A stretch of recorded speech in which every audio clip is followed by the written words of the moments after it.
the seed.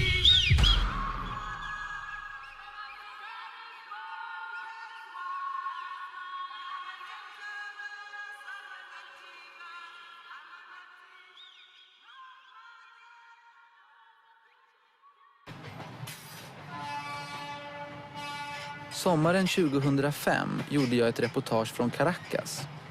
Tillsammans med tiotusentals förväntansfulla ungdomar väntade jag på den karismatiske ledaren Hugo Chávez. Varför längtar vi i alla tider efter en frälsare som ska lösa världens problem? Handlar det om vår förkärlek för hjältesagor? Eller är det kanske media som bär skulden? Vi som alltid vill ha ett ansikte, ett namn, en enkel historia.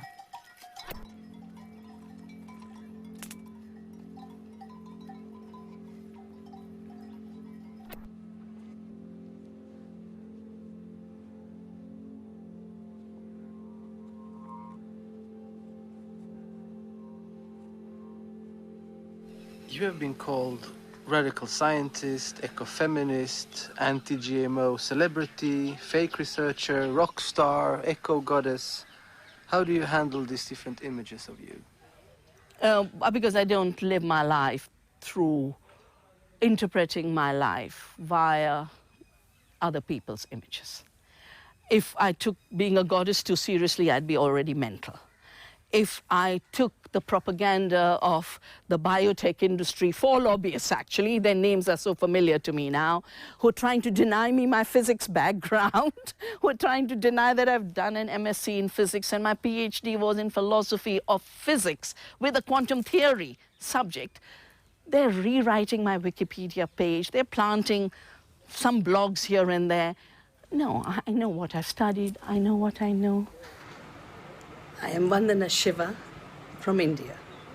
I work on saving seeds, I work on promoting organic farming, and I also work on the destruction that threatens our biodiversity, the lives of our farmers, and the health of our people.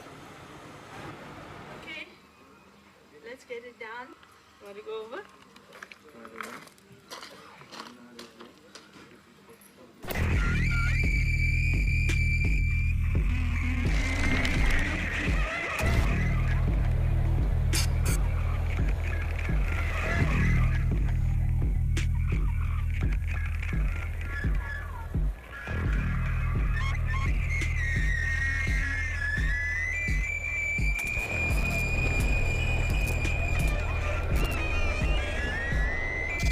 The day the agents of the seed and chemical companies, who are the sellers of seed, come and say, your land is now mine, you haven't paid the debt, that's the day the farmer will go quietly to his field, borrow one last time for pesticide, and drink a bottle of pesticide and die in the field.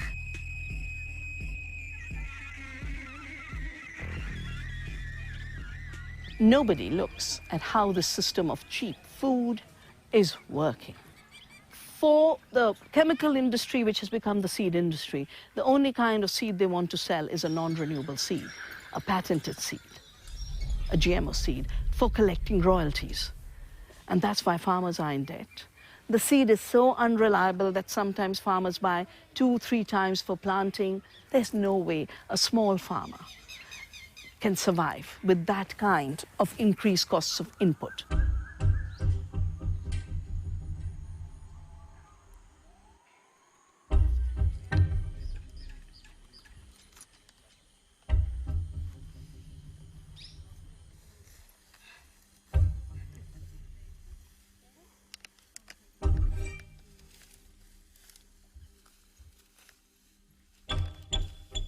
Democracy has mutated from being of the people, by the people, for the people, into of the corporations, by the corporations, for the corporations. Monsanto is claiming rights to all climate-resilient crops. Monsanto and the 5 other giants in cooperation with each other. We will not obey your patent laws that make it illegal for us to save our seeds and pretend that you are the inventor and creator of seed. We have a duty to save those seeds.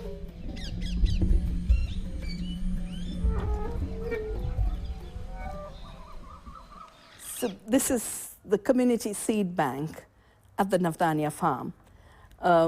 We've helped set up more than 120 community seed banks, not all so big, but in different parts of the country. Women will come from villages around and take the seeds they want after the harvest. Look at the beautiful, the black rices, the yellow rices. These are nature's ways to protect the seed from birds.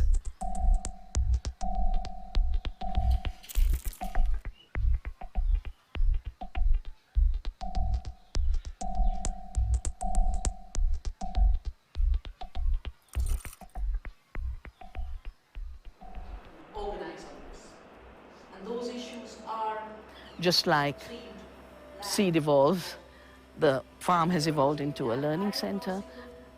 We've had people from Africa, South Africa, from Ethiopia, all the European countries, from Canada, from US, from Mexico, Brazil, Argentina, Bolivia, Colombia, Indonesia, Vietnam, Japan.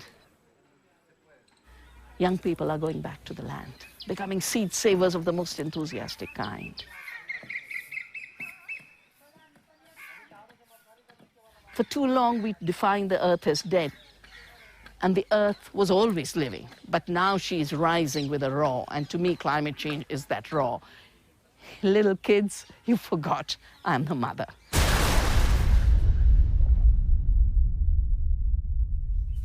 Celebrities, yeah. Well, I mean, in November, we had Prince Charles. We've had a lot of chief ministers of the state come here.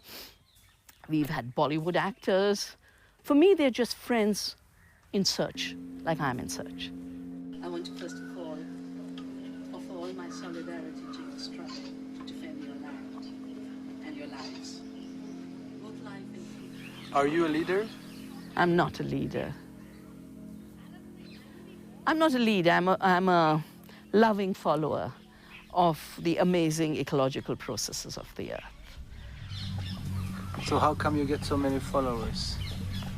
Because the world is fed up of following money and money power. And they're turning to anything that can be more inspiring, that can allow them to find themselves.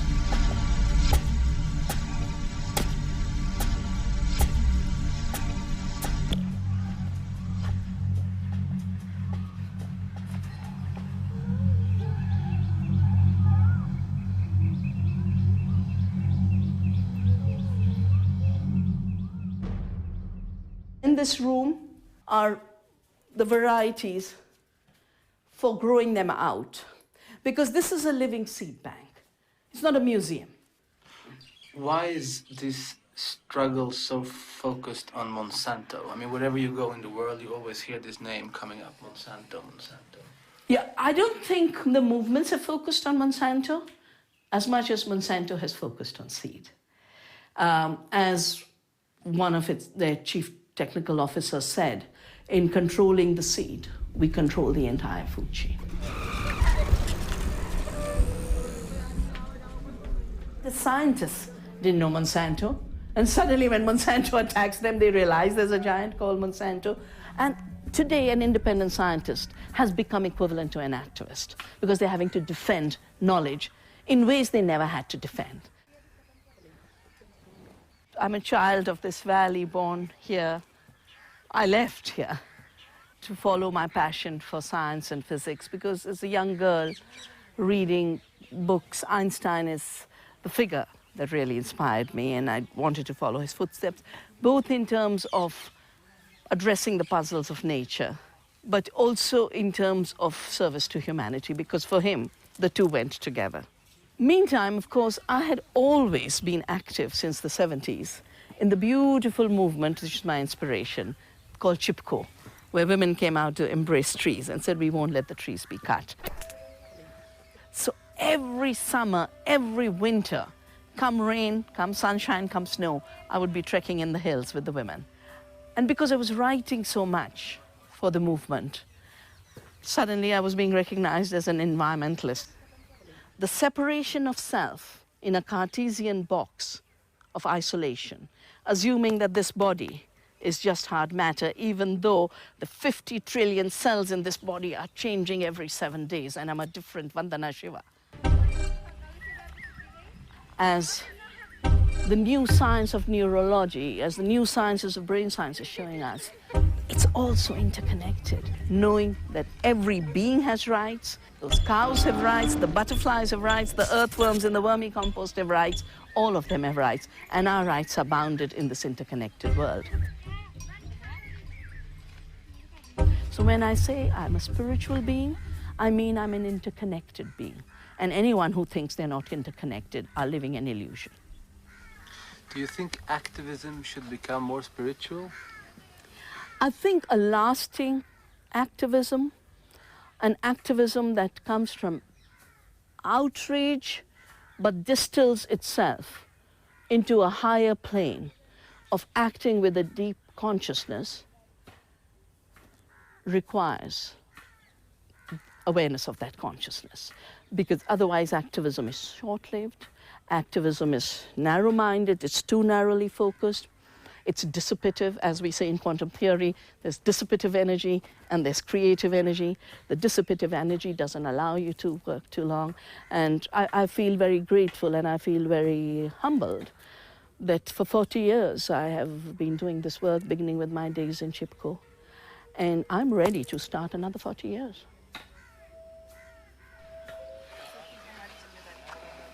And I always say I'm so grateful to Monsanto, because why would I have even taken the journey of the seed if they weren't trying to appropriate, control, and try and own the seed?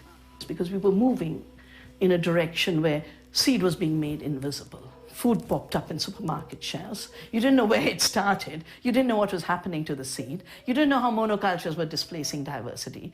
Nobody had any idea that there used to be 200,000 rice varieties and hundreds of varieties of apples and tomatoes. And now we are waking up to all of this diversity, taste, quality, beauty, and with it the freedom. But if you lose, if you lose the battle against Monsanto and those corporations? Well, in this kind of work, there's nothing like losing and winning. I'm very much a follower of the guidance from our important text, the Gita, Gandhi's text also, where it says your duty, your dharma, is not to decide losing and winning, but to do the right action. And the fruits of the action are not in your hands. So the right action for me is to save seeds and to resist seed saving being defined as a crime. And once I've taken that right action, I've taken the right action. That's it. But do you sometimes feel like you're engaged in a David against Goliath battle? Yes, it is a David against Goliath battle, and David won.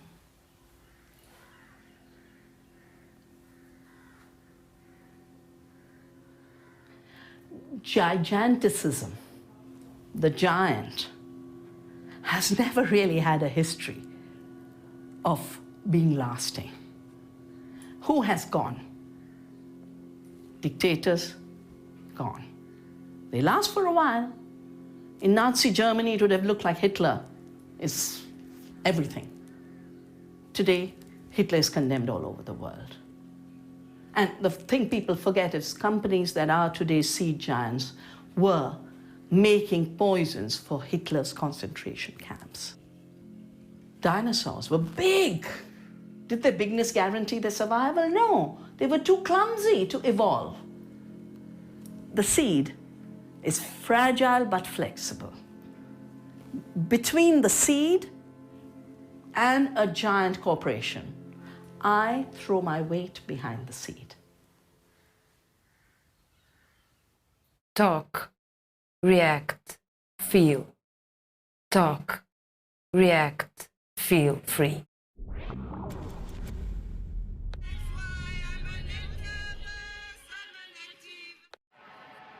I en tid när till och med påven Franciscus kallas aktivist kan man fråga sig vad aktivism och religion kan lära sig av varandra. Precis som religionen erbjuder aktivismen oss något större.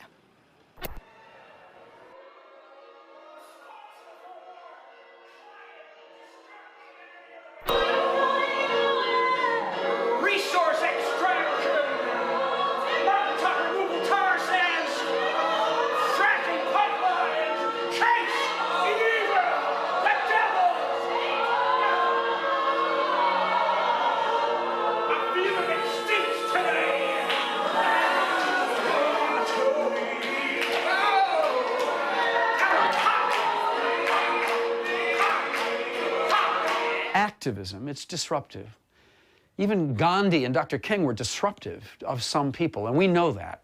So there's a risk that feelings will be hurt and all those sorts of things. The Church of Stop Shopping? That's disrespectful right there. But the question is, what do you want? Shout it out. What? Yeah, that's the question. Whether it's shout it out. Shout it. Oh, or shout it. Shout it.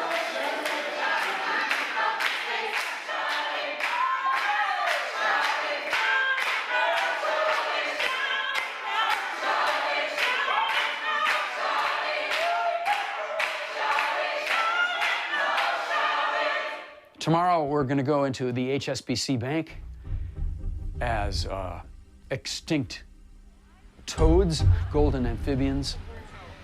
These banks are destroying the earth. They are business partners with the fossil fuel industry that every day is pouring CO2 emissions into the atmosphere. They know. We know. They are murdering us. They know that. We have to stop that. That's why we go right into the bank, into their surveillance cameras. We go right up to their people. We interrupt their little conversations with the wealthy people. We go right in there with extinct toads, extinct animals that they killed with their investments. And then we get an article in The Guardian in London. We get an article, we get to talk to you. We go to jail often. I was just in jail 3 weeks ago. We get arrested a lot. We're almost always in the court system. People in the choir are arrested on a regular basis. In the United States, we have never had change without risk of arrest. Billy, so good to see you. Wiley! How are you there? Amen. Amen. How have you been? Yeah. How was Burning Man? Burning Man always. So here to discuss your most recent arrest. I think you really worked hard for this one. I think that we should argue that climate change is a major crime and that the minor crime of trespassing and performing as extinct toads is necessary to bring attention to the major crimes. I'm excited about doing this. We have court on Monday. We will obviously, if they offer us even an ACD, you're not interested in taking this? No, nothing. Okay. And you're willing Nothing to deal will be with accepted. the penalties if they come to you later on? If they want, I will be happy to go to jail.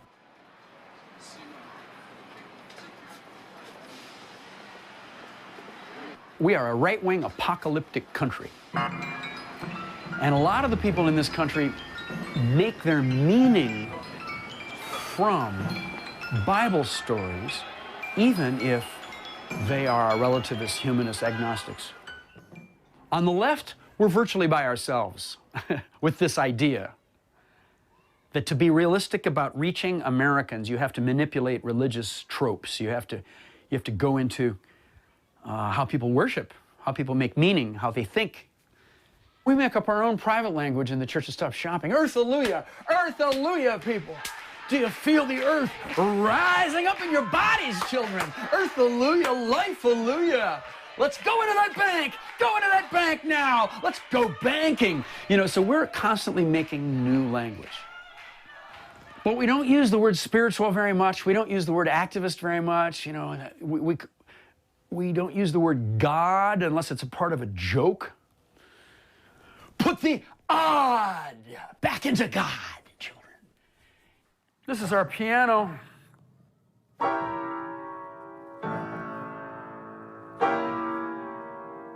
So I was raised in a Dutch Calvinist home.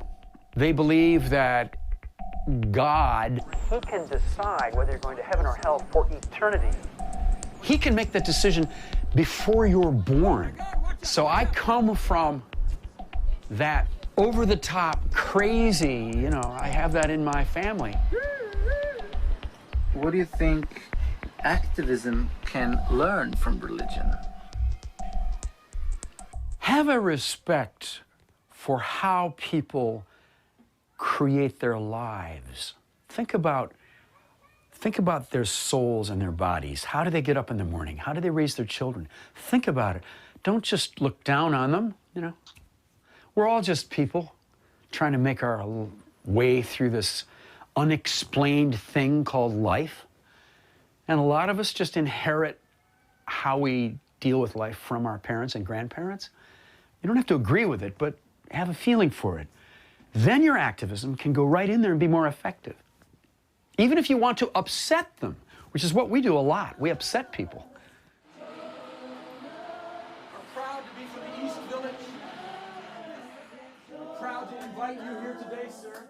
I want you to give that lady the money she deserves. Amen. Praise God.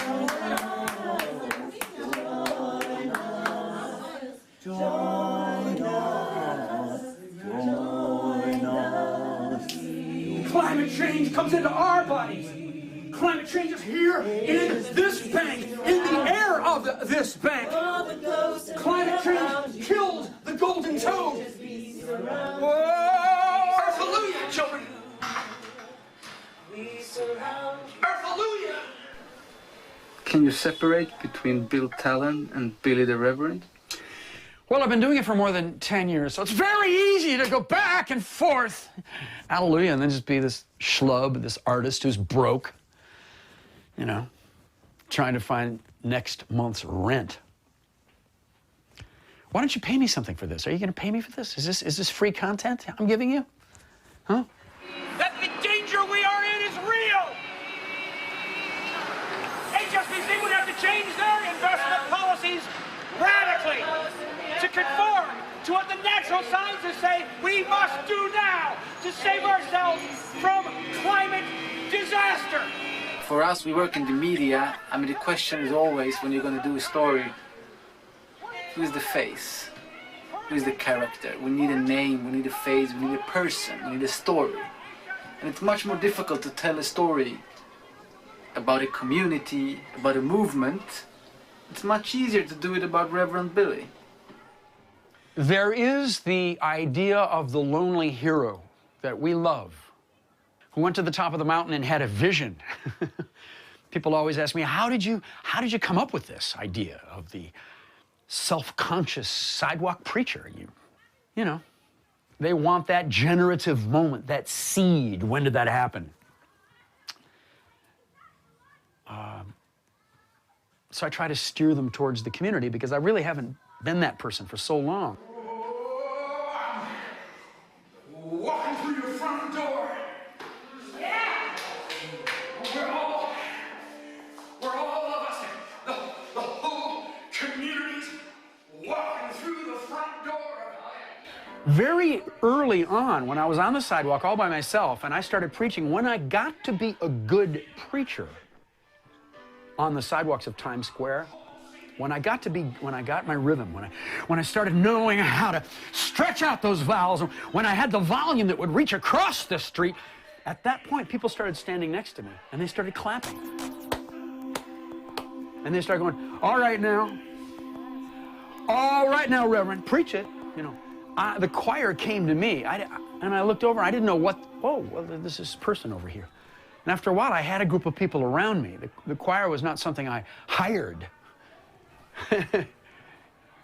They showed up when I learned how to preach. Because a preacher has a choir. So, a choir has a preacher. Extinction! Golden Town!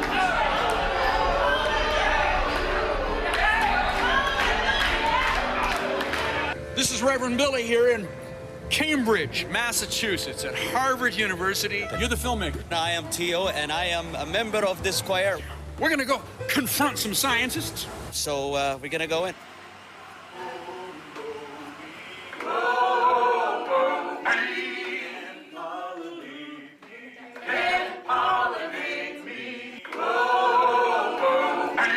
Sometimes you long for a Nelson Mandela, you know, you just can't.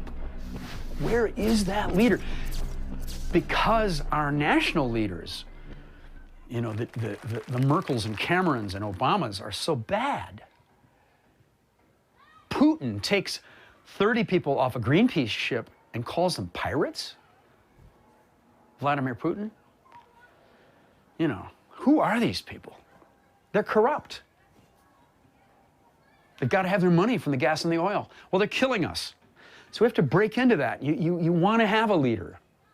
Sometimes you miss that leader. But Hurricane Sandy is the leader we had in New York. We don't have anybody in New York like Hurricane Sandy. That's our environmental, our earth leader. Sandy. Sandy's our leader. Sandy came in here, woo, and kicked our butts. New York City, we thought, New York, bum, ba-da-ba. So we didn't even build any levees. We thought it was impossible. The ocean, the wind, we're safe. We're New Yorkers. We're such a big deal. Sandy kicked our butts. I mean, there were trees just flying through the air. Whole trees flying through the air in the window right here. Little Lena, like looking at the window, like looking, you know, Papa. It was extraordinary. That we're so chauvinistic. We're so overcultured. We can't see the stars in New York City. We can't see the night sky in New York City. So we don't have environmentalism here. We have culture. We traded in the climate for the culture. We needed to have a 1,000-mile wide, I'm facing Coney Island right now, I'm facing Far Rockaway and Breezy Point. We had to have a 1,000-mile wide storm take a left in the North Atlantic and come in and nail Wall Street.